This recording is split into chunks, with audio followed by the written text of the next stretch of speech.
로마서 2장입니다. 로마서 2장 1절과 마지막 부분인 28절에서 29절을 함께 읽도록 하겠습니다. 로마서 2장 1절과 28절에서 29절입니다. 그러므로 남을 판단하는 사람아, 누구를 막론하고 내가 핑계하지 못할 것은 남을 판단하는 것으로 내가 너를 정죄함이니 판단하는 내가 같은 일을 행함이니라. 28절부터 9절까지입니다. 무릇 표면적 유대인이 유대인이 아니요 표면적 육신의 할례가 할례가 아니니라. 오직 이면적 유대인이 유대인이며 할례는 마음에 알지니 영에 있고 율법 조문에 있지 아니한 것이라. 그 칭찬이 사람에게서가 아니요 다만 하나님에게서니라. 아멘. 오늘도 계속해서 볼 본문은 로마서인데, 어제 담임 목사님께서 1장을 설교하면서 그 배경에 대해 간략하게 설명해 주신 것처럼 로마서는 기독교 신앙과 삶의 핵심을 체계화시켜 잘 기술한 서신이지만, 동시에 우리가 관심을 더 가져야 할 부분은 바울이 왜 로마서를 썼을까라는 힘이 되는 구절인 1장 17절을 읽어주셨습니다. 우리 한번 1장 17절을 같이 한번 읽도록 하겠습니다. 로마서 1장 17절입니다. 읽겠습니다. 복음에는 하나님의 의가 나타나서 믿음으로 믿음에 이르게 하나니 기록된 바 오직 의는 믿음으로 말미암아 살리라 같으니라. 아멘. 바로 이 구절은 그 당시 로마의 역사적 상황 속에서 바울이 말하고자 했던 생각과 의도한 바가 무엇인지를 잘 알려줍니다. 그런 의미에서 본다면 로마서에 두드러진 주제는 하나님의 의라고 볼 수 있습니다. 그리고 하나님의 의 앞에서는 유대인이나 헬라인이나 모두가 동등하다는 것을 보여줍니다. 다시 말해서 하나님의 의는 유대인이나 헬라인이나 차별이 없다는 것입니다. 똑같다는 것입니다. 왜 그렇습니까? 첫째는 하나님 앞에서는 유대인이나 헬라인이나 모두가 죄인이기 때문입니다. 또한 둘째는 유대인들도 이방인들도 똑같이 복음 안에 나타난 하나님의 의를 필요로 한다는 것입니다. 로마서 3장 21절부터 24절의 말씀을 같이 한번 읽어보겠습니다. 로마서 3장 21절부터 24절의 말씀입니다. 읽겠습니다. 이제는 율법에 하나님의 한 의가 나타났나니 율법과 선지자들에게 증거를 받은 것이라. 곧 예수 그리스도를 믿음으로 말미암아 모든 믿는 자에게 미치는 하나님의 의니 차별이 없느니라. 모든 사람이 죄를 범하였음에 하나님의 영광에 이르지 못하더니 그리스도 예수 안에 있는 속량으로 말미암아 하나님의 은혜로 값없이 의롭다 하심을 얻은 자 되었느니라. 아멘. 그런 의미에서 오늘 본문인 로마서 2장에서는 이방인들에 대한 배타성에 대해서 강조하기보다 실은 예수님을 믿는 유대인들에게, 유대 그리스도인들에게 복음 안에 나타난 은혜로서 주어지는 하나님의 의보다 선민 이스라엘이라는 어식으로부터 주어진 유대인이라는 자신들의 첫 번째는 신분과 두 번째는 율법의 소유와 그리고 마지막으로 할례 등을 의지하여 율법에 대한 불순종과 불의를 일삼고 있으면서도 그것이 자신의 의가 되어 자신이 바로 하나님 앞에 죄인인 줄도 모르고 남을 판단하는 사람이 되어버린 그들의 완악하고도 교만한 마음을 지적하고 있는 것입니다. 바로 이러한 내용을 오늘 저와 여러분이 살펴보며 나 자신은, 우리는 교회 안에서 나의 직분과 또 교리를 암과 성찬의 참여함 등을 의지하여 나 자신이 바로 하나님 앞에 철저한 죄인임을 인식하기보다 언제나 높은 자리에서 남을 판단하기에 급급한 사람이 되어 있는 모습은 없는지, 은혜로서 주어짐을 잊어버리고 하나님의 의보다 자기 의를 드러내고 있지는 않은지 전심으로 되돌아보았으면 하는 것입니다.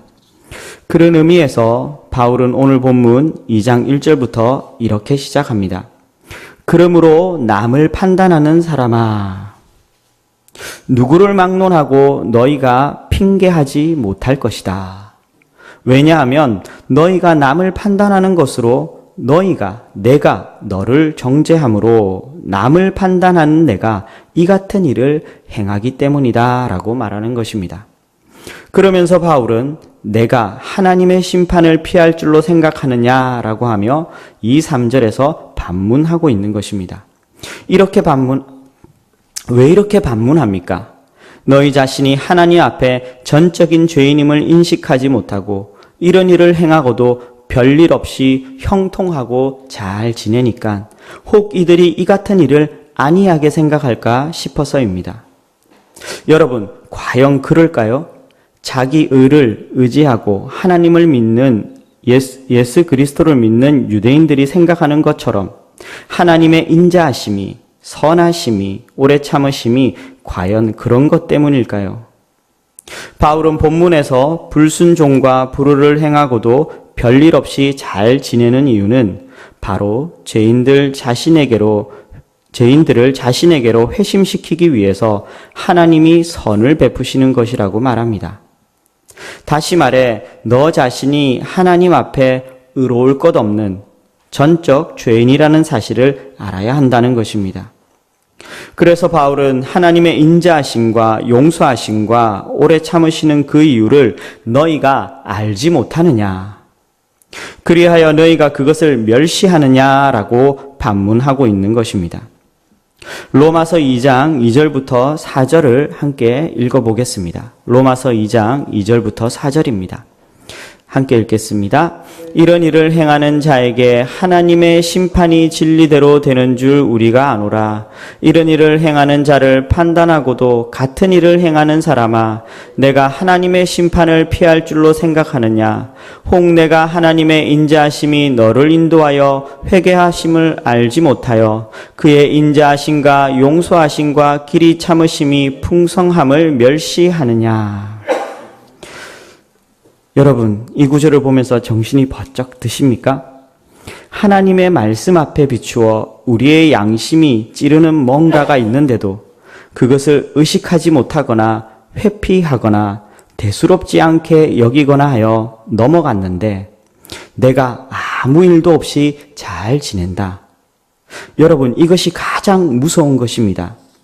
이것이 나 자신이 하나님 앞에 전적인 죄인임을 인식하지 못하게 하는 완악한 마음으로 가는 지름길이기 때문입니다. 실은 이때가 바로 나 자신이 하나님 앞에 존재적 죄인임을 인정하고 가슴을 치고 눈물을 흘리며 나에게 부드러운 마음을 주사 아주 작은 잘못이라도 되돌아보며 참된 회개의 은혜가 있게 해달라고 기도해야 할 때인 것입니다. 이것을 놓치면 후회하게 된다는 것입니다. 더 중요한 사실은 자신의 고집으로 이러한 회개의 시기를 놓치고 오래 가다 보면 무뎌지게 됩니다. 무엇에 무뎌지게 됩니까? 바로 나 자신이 하나님 앞에 존재적 죄인이라는 사실을 인정함에 무뎌지게 됩니다. 이것을 인정하는 것이 왜 중요합니까? 이것을 인정하지 못하면 내 고집과 회개하지 않는 마음에서 벗어나지 못할 것이기 때문입니다. 그래서 바울은 5절에서 유대 그리스도인들에게 이렇게 말하는 것입니다.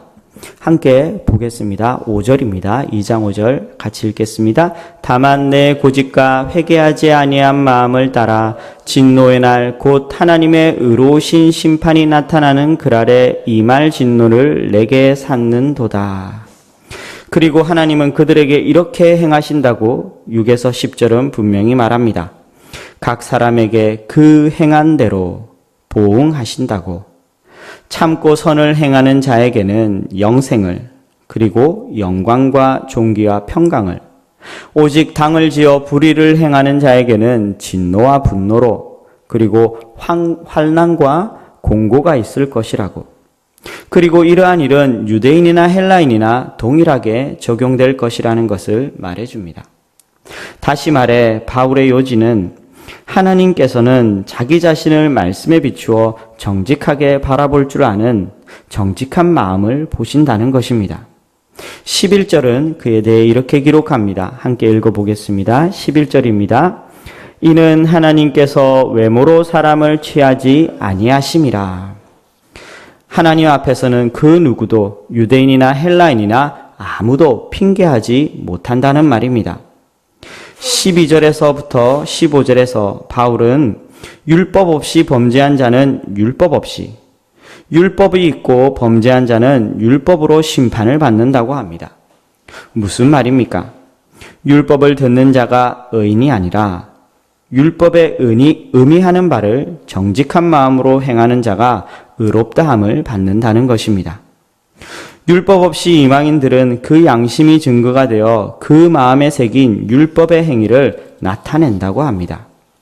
그리고 16절에 이 모든 일은 바울 자신이 복음에 이른 바와 같이 하나님이 예수 그리스도를 통하여 사람들의 은밀한 것을 심판하시는 그날에 있을 것이라고 합니다. 그날이 오면 아무것도 감출 수 없이 우리 심중에 있는 모든 것이 다 드러난다는 것입니다. 2장 16절을 같이 한번 읽어보겠습니다. 곧 나의 복음에 이른 바와 같이 하나님이 예수 그리스도로 말미암아 사람들의 은밀한 것을 심판하시는 그날이라. 그런 의미에서 우리 모두는 하나님의 진리된 말씀에 비추어 나 자신이 죄인임을 알고 하나님의 은혜를 깨달아 정직한 마음으로 겸손히 행하여야 하는 것입니다. 왜냐하면 만일 어떤 행위가 참되고 신실한 마음에서 나오지 않는 경우에는 하나님은 어떠한 행위로도 만족하지 않으시기 때문입니다. 따라서 바울은 기독교 유대인들에게 하나님이 부르신 선민이라는 의미에 대한 오해와 율법은 소유가 아닌 율법이 의미하는 바를 실천하는 것이 더 중요하다는 것을 깨닫게 하며 선민의 주된 상징인 율법의 소유와 할례가 하나님의 심판의 방패막이 될 수 없다는 것을 2장 17절에서부터 23절에서 이렇게 말하고 있습니다. 유대인이라 불리우는 내가 율법을 의지함으로 하나님을 자랑하며 율법의 교훈을 받아 하나님의 뜻을 알고 선한 것을 분간하며 또한 맹인의 길을 인도하는 자요 어둠에 있는 자의 빛이요 율법에 있는 지식과 진리의 모본을 가진 교사요 어린아이의 선생이라고 스스로 믿으니 그렇게 자처한다면 이라는 말입니다. 그럼 지금부터 말하는 이것은 무엇이냐라는 것입니다. 그 후반부에 뭐라고 나오냐면 왜 당신은 다른 사람을 가르치면서 당신 자신은 가르치지 않습니까? 도둑질하지 말라고 선포하면서 당신은 도둑질합니까? 간음하지 말라고 말하면서 당신은 간음합니까? 우상을 미워한다고 하면서 당신은 신전 물건을 도둑질합니까? 율법 안에서 자기를 자랑하는 당신이 율법을 어겨서 하나님을 욕되게 합니까? 이것은 참으로 이사야 52장 5절에 기록된 것과 같이 바울은 지난날 이스라엘 백성이 율법을 소유하고 할례를 받았음에도 불구하고 그들이 범죄하였을 때 하나님께서 그들을 바벨론에 넘겨주셨던 것처럼 지금도 너희 때문에 하나님의 이름이 이방인들 안에서 모독을 받는다라고 말하는 것입니다. 그것이 2장 21절부터 23절에 나오는 내용인 것입니다. 그런데 이와 같이 비슷한 내용을 시편 50장 16절부터 21절에서 잘 기록하고 있습니다. 시편 50편을 한번 찾아보겠습니다. 시편 50편 16절입니다. 16절부터 21절까지의 말씀입니다. 함께 읽어보도록 하겠습니다. 시편 50편 16절부터입니다. 악인에게는 하나님이 이르시되 내가 어찌하여 내 율례를 전하며 내 언약을 내 입에 두느냐. 내가 교훈을 미워하고 내 말을 내 뒤로 던지며 도둑을 본즉 그와 연합하고 간음하는 자들과 동료가 되며 내 입을 악에게 내어주고 내 혀로 거짓을 꾸미며 앉아서 내 형제를 공박하며 내 어머니의 아들을 비방하는도다. 내가 이 일을 행하여도 내가 잠잠하였더니 내가 나를 너와 같은 줄로 생각하였도다.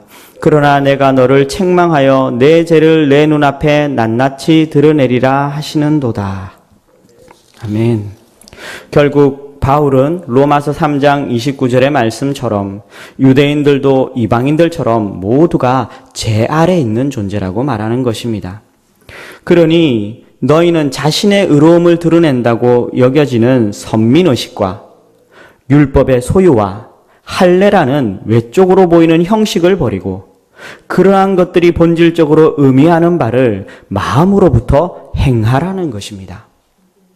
왜냐하면 율법과 할례의 유익은 그 소유에서 나오는 것이 아니라 율법이 의미하는 바를 행함에서 오기 때문입니다. 그래서 바울은 설사 할례를 받았다 하더라도 율법을 범하면 할례는 아무런 유익이 없는 무할례가 된다고 말하는 것입니다. 그것이 2장 25절부터 28절에 기록되어 있는 것입니다. 로마서 2장 25절에서 28절을 제가 한번 읽어보겠습니다. 내가 율법을 행하면 할례가 유익하나 만일 율법을 범하면 내 할례는 무할례가 되느니라. 그런즉 무할례자가 율법의 규례를 지키면 그 무할례를 할례와 같이 여길 것이 아니냐. 또한 본래 무할례자가 율법을 온전히 지키면 율법 조문과 할례를 가지고 율법을 범하는 너를 정죄하지 아니하겠느냐. 무릇 표면적 유대인이 유대인이 아니요 표면적 육신의 할례가 할례가 아니니라. 따라서 바울은 2장의 마지막 절에서 이렇게 말하는 것입니다. 함께 읽어보겠습니다. 오직 이면적 유대인이 유대인이며 할례는 마음에 할지니 영에 있고 율법 조문에 있지 아니한 것이라. 그 칭찬이 사람에게서가 아니요 다만 하나님에게서니라. 무슨 말입니까? 유대인은 속이 유대인이어야 하고 할례는 율법의 글이 아니라 영으로 마음의 할례를 받아야 한다는 것입니다. 그리고 이런 사람은 사람에게서가 아니고 하나님께로부터 나오는 칭찬을 받는다는 것입니다. 이제 말씀을 마무리하고자 합니다. 저와 여러분은 누구에게서 칭찬받기를 원하십니까? 누구를 기쁘게 해드리기를 원하십니까? 내 눈앞에 보이는 사람입니까? 아니면 보이진 않지만 살아계신 하나님이십니까? 이것을 진정으로 생각한다면 율법과 계명이 의미하는 바를 다시금 깊이 생각해 보시기 바랍니다. 왜냐하면 하나님 앞에 겸손한 마음은 나 자신이 전적인 죄인이라는 사실을 인정하는 것에서부터 시작하기 때문입니다. 그리고 바로 이러한 내용은 오늘을 살아가는 우리 모두의 신앙의 삶을 되돌아보게 하기 때문입니다. 나 자신은, 우리는 교회 안에서의 나의 직분과 교리를 암과 성찬의 참여함 등을 의지하여 나 자신이 바로 하나님 앞에 철저한 죄인임을 인식하기보다 언제나 높은 자리에서 남을 판단하기에 급급한 사람이 되어 있는 모습은 없지 않는지. 여러분, 남을 판단하는 일은 나 자신이 하나님 앞에 누구인지를 모르기 때문입니다. 그것을 분명히 안다면 그러지 못하는 것입니다. 왜냐하면 그것을 아는 사람이라면 그 한 사람 한 사람의 삶의 긴 여정에는 하나님의 섭리가 숨어 있다는 사실을 모르지 않기 때문입니다. 그래서 남을 판단하기보다 그 사람을 사랑하는 마음으로 알아가는 것을 더 필요로 하는 것입니다. 서로를 알아가는 일은 참으로 중요한 것입니다. 마치 우리가 하나님을 더 알아가면 갈수록 우리의 믿음과 신앙이 더욱 견고해지듯이 말입니다. 그러면 이러한 관계를 맺는 일에 누가 먼저 다가가야 할까요? 누가 먼저 섬김으로 낮은 자리에서 나아가야 할까요? 너무나도 더러운 누더기 같은 옷을 걸친 죄인된 우리에게 예수 그리스도께서 먼저 다가와 주셨듯이 하나님 앞에 믿음으로 선 자들이 이러해야 한다는 것입니다. 바로 직분이라는 것은 이들에게 이런 선한 일에 사용하라고 주신 것입니다. 그래서 하나님의 영광이 드러나고 하나님의 의가 드러나는 이것이 율법을 바르게 듣는 자의 모습이라는 것이고 이것이 바로 하나님의 의를 드러내는 자의 모습이라는 것입니다. 나에게 주어진 모든 은혜의 직분과 은사와 봉사들을 통해 자신의 의가 아닌 하나님의 의를 드러내는 복음 앞에 정직히 전심으로 행함으로써 하나님의 몸된 교회를 아름답게 세워가는 우리 모두의 삶이 되기를 간절히 소망합니다. 기도하겠습니다. 하나님 아버지, 우리를 불쌍히 여기시어 오늘 이 말씀을 들은 우리 모두가 하나님이 베푸신 크신 은혜 앞에 전적인 죄인임에도 불구하고 입을 수 없는 은혜를 입었음을 기억하며 하나님의 진리된 말씀 앞에 진정 겸손한 마음으로 하나님이 기뻐하시는 바를 행하여 오직 하나님의 의를 드러내는 참된 신앙의 삶이 되기를 간절히 소망합니다. 하나님 아버지, 모든 영광 받으시옵소서. 예수님의 이름으로 기도드립니다. 아멘. 하늘에 계신 우리